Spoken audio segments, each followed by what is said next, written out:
Education शिक्षा जमीती पूरा सृष्टि रे जदि देखिबा मानव हेउचे सर्वश्रेष्ठ सृष्टि।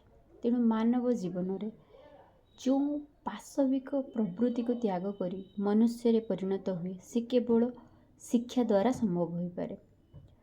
नहले इतर प्राणी मानक भलिया मनुष्य मध्य प्राणी रे गणित होइता ताको मनुष्य एथिपई कहा जाउची जे ता भितर जो थिलो मनुष्यत्व गुणावली चिंता शक्ति कल्पना शक्ति भावधारा चिंता करिवार सामर्थ्य या को शिक्षा कहा जाए।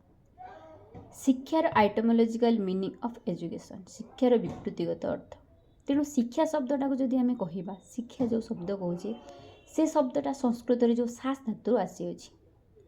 पुणी आमे शिक्षा को विद्या मध्य कहिथौ जो विद्या शब्दटा पि धातु आसी अछि। से भली आमे देखिबा जदि एजुकेशन शब्दटा लाटिन शब्द तीनोटी शब्द एजुकेयर एजुसेयर एजुकेटम रो आसी अछि। तेणु एजुकेयर कौन कहा कहबा जे एजुकेयर होची to nourish to bring up to raise जहा को आमे कहबा जे नरेश करबा जे जो ज्ञान अछि ताको पॉलिश करबा ठीक करबा जत्र नै उन्नति घटाइबा प्रतिपालन करबा केयर नबा जे जो पिला पाखरे जो ज्ञान अछि से ज्ञान को किमती जत्न सहकारे बढ़ेबा। एजुसेयर to lead out to draw out बा टू ब्रिंग अप परिप्रकाश करबा भितरु बाहर को आनिबा। जेमिति फिलोसोफर मानक कथा जदि आमे देखिबा ताले से माने कहंती जे प्रत्येक व्यक्ति पाखरे शिक्षा तार अंतर्निहित गुणराजी रे थाए से अंतर्निहित गुणराजी को बाहर करबा जो शिक्षा द्वारा जो अंतर्निहित गुण गारिमा रहिछि से सब को बाहर करबा होछि एजुसेयर। तापर होला एजुकेटम एजुकेटम कोन दी एक्ट ऑफ टीचिंग और ट्रेनिंग पाठदान बा तालीम दबा पिलांको ताको ज्ञान प्रदान करबा शिक्षा दबा पढ़ेबा ए सब जिनिस हो जाउछि एजुकेटम। पुणी एजुकेशन शब्दटा कोन होइछि ई प्लस ड्यूको शब्दर मिसिकी होइछि education. E means out of कोन अंतःकरण जे गोटे व्यक्तिर जो अंतर्निहित गुणराजी रही से अंतःकरण परिप्रकाश करबा होछि शिक्षा।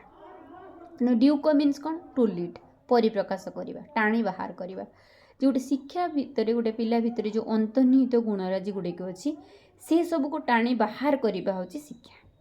सेही भली आमे देखिबा कोर मीनिंग मूल अर्थ कौन रोची शिक्षार नर्चरिंग ग्रोथ वृद्धि को पालन करबा जेरकम providing environment to rise and develop a child तेना आमे इमिति परिवेश जोगै दबा जहा कि पिला भितरे शिक्षागत उन्नति घटी पारिबो तार ज्ञान वृद्धि हेई पारिबो।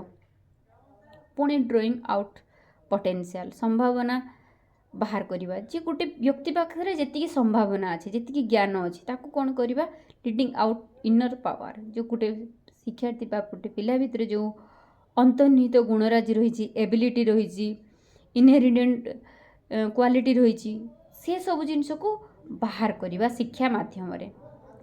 गाइडेंस मार्गदर्शन गाइडेंस होछि कोन bring out what is already inside जे गोटे पिला भितरे जहा अंतर्निहित गुणराजी अछि से सब को मार्ग देखैबा जेमती गोटे पिला पाखरे जेतु ज्ञान अछि गारिमा अछि दक्षता अछि ए सब विषय रे पिला जानि नथाय किंतु ताको शिक्षा दबा माध्यम रे शिक्षा माध्यम रे ता भितरे जो अंतर्निहित गुणराजी गुड़िक अछि धीरे धीरे परिप्रकाश करबा को चेष्टा करैबा हेउछि शिक्षा।